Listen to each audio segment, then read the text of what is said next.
कोई आपके दरवाजे पर आए राम मंदिर के लिए चंदा मांगने, आप उसे इनकार करेंगे?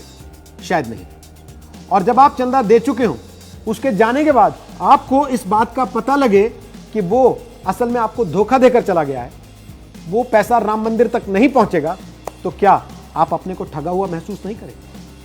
तो फिर यह पता कैसे लगे कि आपसे जो चंदा मांगने के लिए आया है वो व्यक्ति सही है और आप किसी धोखे का शिकार नहीं हो रहे?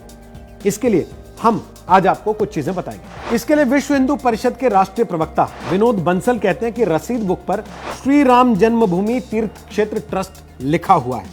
दानदाता भी इस बात को इंश्योर करें कि पर्ची पर ट्रस्ट का लोगो और नाम ठीक लिखे हुए हैं या नहीं।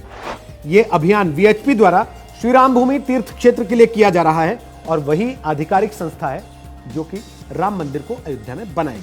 अब दान देते हुए इस बात का ध्यान रखें कि असली रसीद पर श्री राम जन्मभूमि तीर्थ क्षेत्र ट्रस्ट लिखा हुआ है और यह रसीद सिर्फ 10 रुपए, 100 रुपए और 1000 रुपए की। अगर कोई 2000 रुपए या इससे ज्यादा का चंदा देना चाहता है तो उसे अलग से रसीद दी जाती है।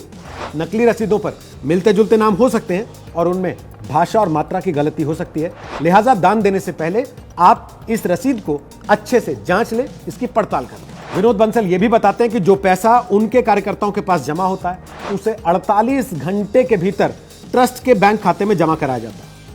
जो टोली के प्रमुख हैं उनको एक बैंक कोड अलॉट किया गया जिसके आधार पर वो अपनी निकटतम शाखा में जाकर पैसे जमा करा सकते हैं और ये पैसे केवल 3 ही बैंकों में जमा कराए जाते हैं।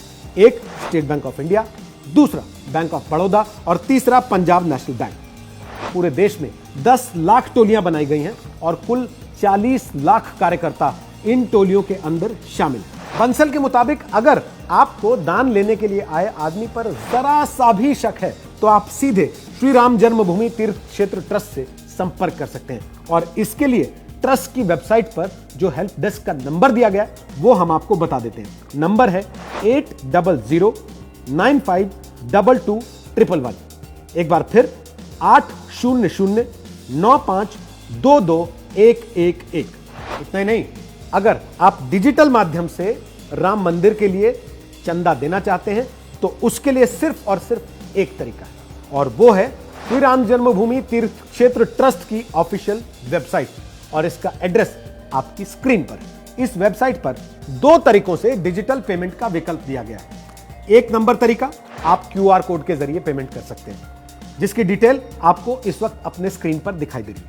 तरीका नंबर 2 है, आप सीधे बैंक डिटेल के जरिए भी पैसा भेज सकते हैं। यह विकल्प भी हम आपको स्क्रीन पर दिखा रहे हैं। यहां दान करने पर आपको पक्की रसीद भी दी जाएगी, लेकिन एक बात का ध्यान हमेशा रखिएगा, व्हाट्सएप पर मिले किसी क्यूआर कोड या फिर किसी बैनर या पर्चे पर छपे क्यूआर कोड या बैंक डिटेल के जरिए राम मंदिर के लिए चंदा या दान बिल्कुल ना दें। वैसे आपको बता दें, इसके अलावा कांग्रेस के छात्र संगठन एनएसयूआई ने भी राम मंदिर के लिए राजस्थान में अलग से चंदा इकट्ठा करने की मुहिम चलाई। इस अभियान का नाम है 1 रुपया राम के नाम, जिसके तहत उनका दावा है कि वो छात्रों से 1-1 रुपया जमा करके सीधे राम मंदिर निर्माण के लिए भेजेंगे। तो आप भी अगर राम मंदिर के लिए चंदा देना चाहते हैं जरूर दीजिए, थोड़ा संभल कर।